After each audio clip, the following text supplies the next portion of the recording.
Bismillahirrahmanirrahim. Assalamualaikum warahmatullahi wabarakatuh. Alhamdulillahirabbil alamin wa bihi nasta'in wa ala umurid dunya waddin. Wa sallallahu ala anbiya'i wal mursalin sayyidina Muhammadin wa ala alihi wa ashabihi ajma'in. Para tulab dan talibat rahimahni wa rahimakumullah, ahlan wa sahlan, kita berjumpa lagi dalam pembelajaran sejarah Islam, yang mana pada episode kali ini kita akan membahas sultan selanjutnya setelah Utsman, ya, yaitu Sultan Murad II. Ya, karena sebagaimana yang sudah Ustadz sampaikan di awal-awal pertemuan kita akan membahas beberapa sultan yang saya rasa cukup terkenal dan cukup memberikan efek atau pengaruh yang cukup besar terhadap Kesultanan Utsmani. Karena nggak mungkin kita akan membahas semuanya satu persatu karena waktu kita yang terbatas. Jadi saya akan mengambil beberapa sultan yang terkenal dan yang kuat insyaallah, ya, dari pembahasan kita dalam membahas sejarah Islam Turki Utsmani. Nah, sultan yang kedua adalah Sultan Murad II. Ya, Sultan Murad II, beliau lahir pada tahun 14 berapa ya? Sultan Murad II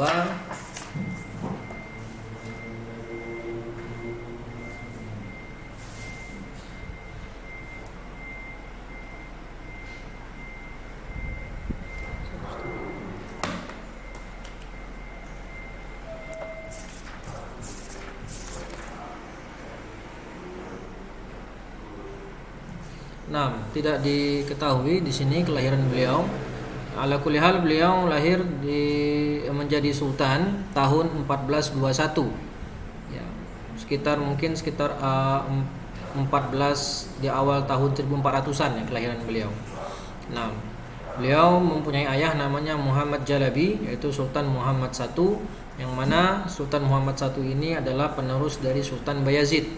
Setelah masa Bayazid Yildirim, si Halilintar, Bayazid akhirnya kalah dengan Timur Leng, kemudian meninggal di tawanan.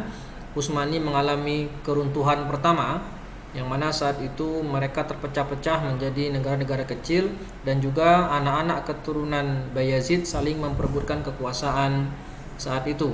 Maka di perebutan kekuasaan itu dimenangkan oleh si Muhammad Jalabi atau Sultan Muhammad I, dan beliau kembali menata ulang, ya, Kesultanan Utsmani yang telah porak-poranda.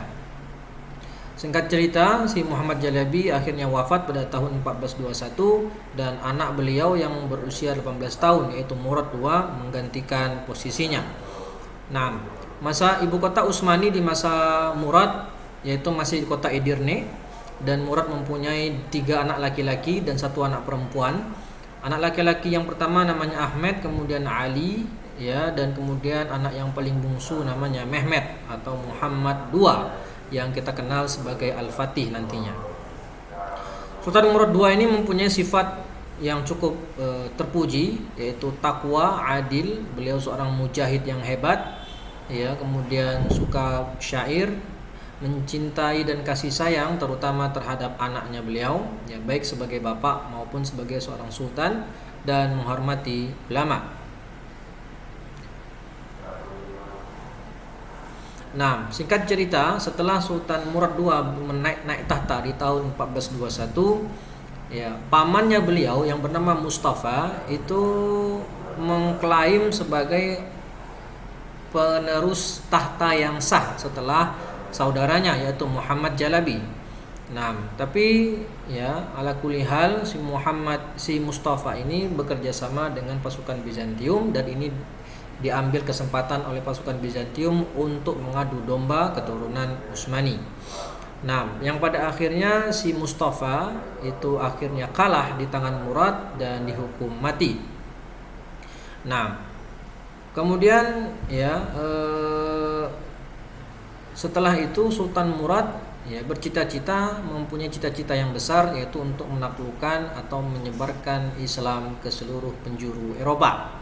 Ya, tapi hal ini tentu tidak mudah. Orang-orang Eropa, Kristen Eropa, berusaha untuk menggagalkan usaha Sultan Murad, sehingga beberapa kali Sultan Murad ya berhadapan dengan berbagai macam pertempuran, di antaranya pertempuran Salonika dan juga Wallachia dan juga Hungaria. Ya, dan ketiga negara tadi berhasil ditundukkan oleh Utsmani. Nah, kemudian Sultan Murad bergerak menuju Serbia, ibu kotanya Belgrade, untuk menggabungkan Serbia di bawah Kesultanan Utsmani.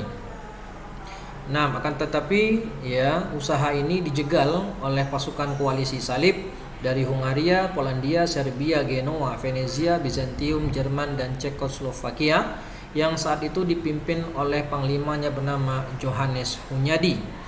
Nah, dari Hungaria. Taib.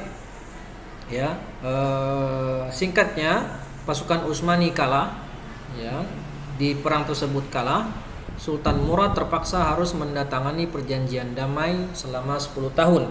Perjanjian ini berlangsung di kota Sisjaden pada tahun 1442. Ya. Apa saja isi perjanjian damainya? Ya, pertama, gencatan senjata selama 10 tahun. Kemudian Utsmani wajib menyerahkan Serbia, Hungaria dan Wallachia yang telah direbut kepada pihak Kristen. Nah, kemudian Sultan Murad wajib membayar tebusan sebesar 60.000 uqiyah. Ya, ini cukup besar jumlahnya, ya, karena saat itu mata uangnya dinar atau koin emas, untuk membebaskan menantunya yang bernama Mahmud Shalabi. Nah, atas kekalahan ini, ya, ini tentu saja merupakan kerugian bagi Utsmani, dan untuk sementara ekspansi ke Eropa tertunda untuk sementara waktu karena Utsmani ingin memulihkan dirinya terlebih dahulu. Nah, ketika setelah perjanjian damai, Sultan Murad II pulang ke ibu kota, yaitu kota Edirne. Nah, setiba di ibu kota, ternyata beliau mendapati berita sedih yang lain, yaitu wafat dua putranya, Ahmed dan Alauddin atau Ali. Nah, ibaratkan sudah tertimpa tangga. Akhirnya Sultan Murad, ya, mendapatkan kabar duka yang bertubi-tubi. Beliau akhirnya melakukan uzlah atau mengasihkan diri ke kota Magnesia, dan sudah cukup, ya, tidak mau lagi bersinggungan dengan hiruk-pikuk kekuasaan. Beliau mengasingkan diri di kota Magnesia, dan kekuasaan atau tahta diberikan kepada putra terkecilnya atau putra bungsunya, yaitu Mehmed II, yang pada saat itu masih berusia sangat belia, 12 tahun, dan didampingi oleh wazir agungnya bernama Halil Pasha. Nah, melihat hal ini, ya, diangkatnya Mehmed menjadi sultan untuk pertama kalinya. Jadi Mehmed itu mempunyai dua masa kekuasaan. Yang kekuasaan pertama saat dia masih belia, dan kekuasaan kedua nanti benar-benar menjadi sultan setelah usianya cukup matang, yaitu usia 22 tahun, menggantikan ayahnya Murad pada tahun 1451. Nah, jadi Mehmed ini sempat menjadi sultan dalam jangka waktu hanya 2 tahun, dari tahun 44 sampai 46. Ya, 1444 sampai 1446. Nah, melihat Utsmani mengangkat sultan bocah yang baru berusia 12 tahun, maka pihak Kristen Eropa, ya, ini melihat sebagai kesempatan untuk menghancurkan Utsmani sampai ke akar-akarnya dan mengusir kaum muslimin dari Eropa selama-lamanya. Maka di sana Paus Eugene IV, ya, dan membujuk Raja Ladislas III dari Hungaria untuk, ya, melanggar perjanjian dengan Utsmani dan berencana mengusir umat Islam dari Eropa selamanya. Kemudian pasukan salib kembali mempersiapkan pasukan untuk menyerang muslimin, dan kota pertama yang diincar oleh pasukan salib yaitu kota Varna, yaitu di negara Bulgaria, yang mana pada saat itu kota Varna sudah masuk wilayah Utsmani dan penduduknya juga diisi oleh kaum muslimin. Nah, ini sebuah tindakan pengkhianatan, ya, dan ini termasuk kebiasaan dari orang-orang kafir, yang mana ketika mereka melihat kesempatan untuk melemahkan Islam, mereka melakukan hal itu. Meskipun mereka awalnya sudah melakukan perjanjian damai, akan tetapi yang namanya orang-orang kafir senantiasa tidak akan ridha dengan kaum muslimin. Sebagaimana firman Allah dalam surah Al-Baqarah, "Walan tarda 'ankal yahudu walan nasara hatta tattabi'a millatahum." Nah, ya. Inilah salah satu tabiat orang-orang kafir. Dalam surat At-Taubah Allah sudah menjelaskan, ya, mereka itu suka merusak janji. Ya, mereka tidak senang dengan kebangkitan Islam, mereka tidak senang dengan kejayaan Islam. Ya, sehingga jika ada kesempatan untuk menjatuhkan Islam, mereka lakukan. Tapi ketika mereka dalam keadaan terjepit, terdesak, nah mereka ketakutan dan minta perjanjian damai. Nah, sebagaimana yang dalam firman Allah dalam At-Taubah, ya sifat-sifat orang kafir itu pertama suka ingkar janji. Ya, kemudian tidak suka dengan kaum muslimin. Ya, dalam surah Al-Baqarah ayat 105 dan 120.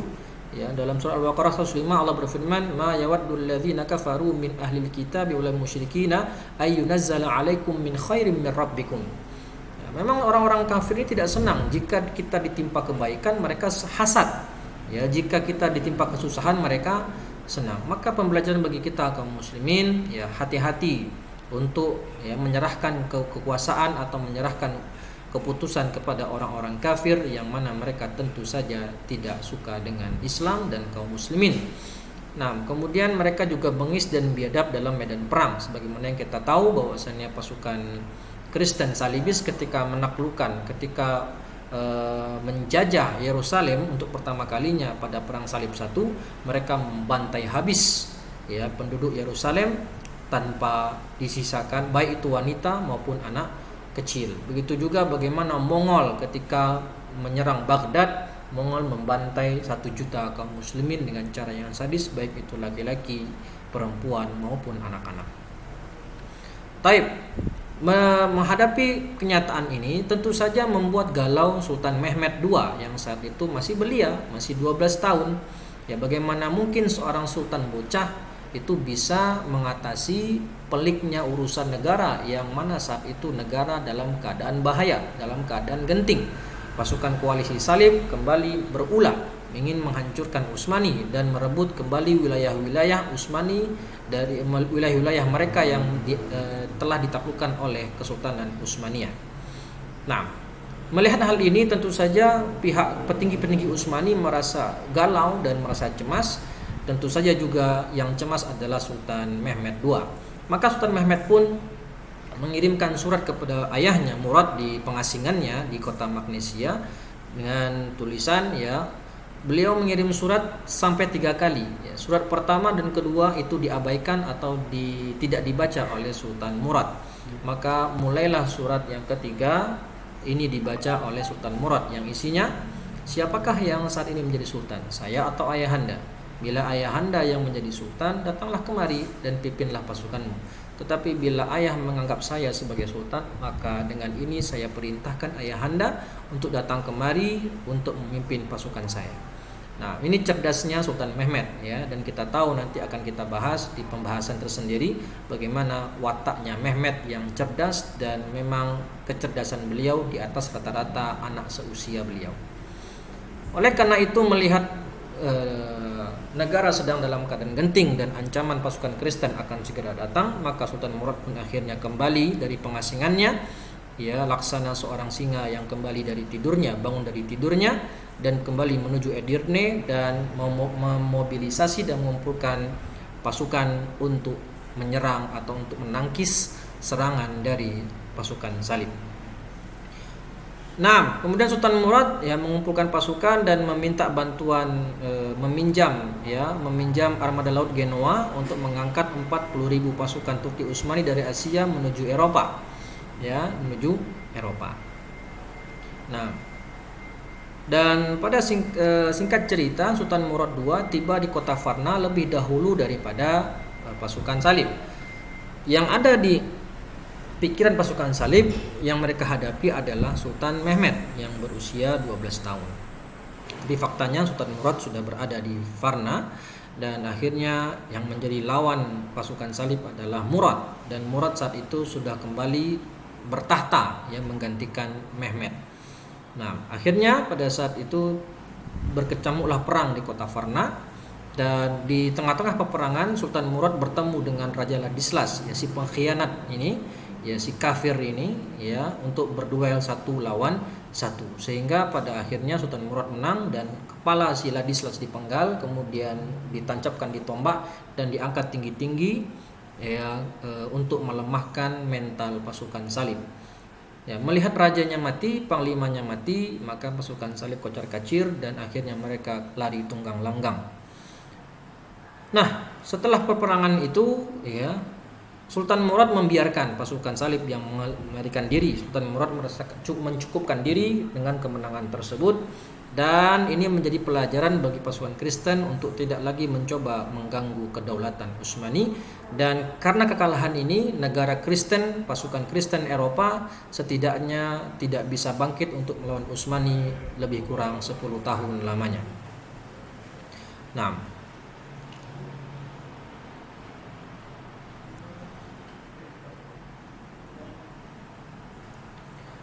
Taib, ya. Setelah kemenangan tersebut, Sultan Murad, ya, kembali berkuasa, naik tahta. Ya, sempat juga ada pemberontakan. Jadi Sultan Murad ini diceritakan sampai 2 kali, ya, sampai 2 kali turun tahta dan naik lagi pada akhirnya setelah pemberontakan Inkisyariah atau tentara Janissary.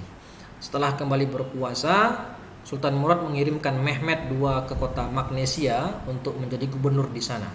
Dan Sultan Murad tetap berkuasa menjadi sultan sampai wafat di Edirne tahun 1451 Masehi pada usia 47 tahun.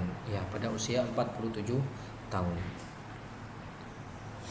Nah, ya, wasiat Sultan Murad II dimakamkan di samping masjid di Jami' Muradiyah di Bursa. Kemudian kuburannya dibikin tempat duduk di sampingnya untuk penghafal Al-Quran, dan juga dikuburkan pada hari Jumat.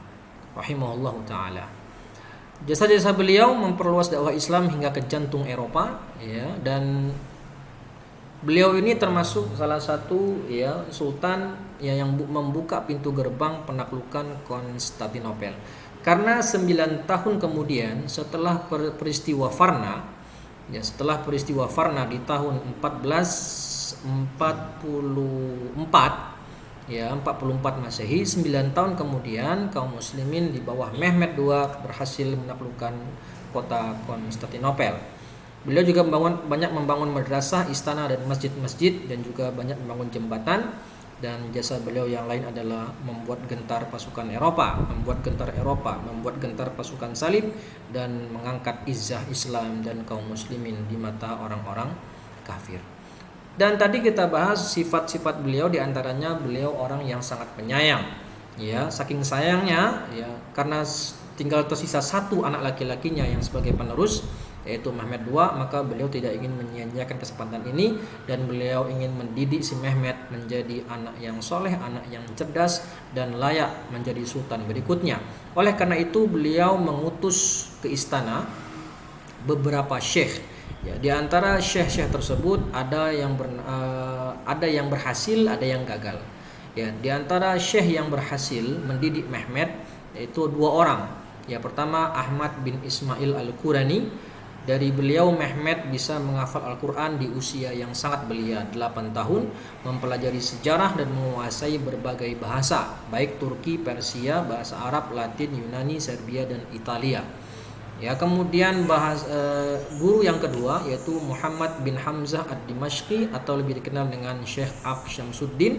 Dari beliau Mehmed belajar ilmu-ilmu diniyah, ulumul Quran, hadis, fikih, usuluddin, ilmu mantik, matematika, falak, dan politik, dan termasuk ilmu kesehatan. Karena si Syamsuddin ini orang yang ahli dalam bidang kedokteran dan bidang kesehatan. Nah, ya, begini, ya, sekelumit tentang Sultan Murad II rahimahullahu taala, bagaimana, ya, beliau ini mempunyai semangat jihad dan semangat juang yang tinggi. Kekuasaan yang beliau miliki tidak digunakan untuk berfoya-foya, tidak ia gunakan untuk memperkaya diri, tetapi beliau gunakan untuk melebarkan dakwah Islam ke seluruh antero Eropa, yang mana hal ini harus dimiliki oleh setiap pejuang, oleh setiap pemimpin. Ya, kekuasaan bukan untuk memperkaya diri, tapi kekuasaan yang Allah berikan kepada pemimpin, kepada kita, sebaiknya digunakan untuk menegakkan dakwah, menegakkan kalimat la ilaha illallah Muhammadar Rasulullah ke seluruh seantero alam semesta ini, seantero bumi ini. Nah, li'i'la'i kalimatillah. Baik, insyaallah di pertemuan berikutnya kita akan membahas sultan yang sangat fenomenal yang mungkin sudah kita ketahui bersama, yaitu Sultan Mehmed II Al-Fatih insyaallah. Mungkin cukup sekian dari Ustadz, semoga yang sedikit ini bermanfaat. Aqulu qauli hadza wastaghfirullah li wa lakum billahi taufiq wa hidayah. Assalamualaikum warahmatullahi wabarakatuh.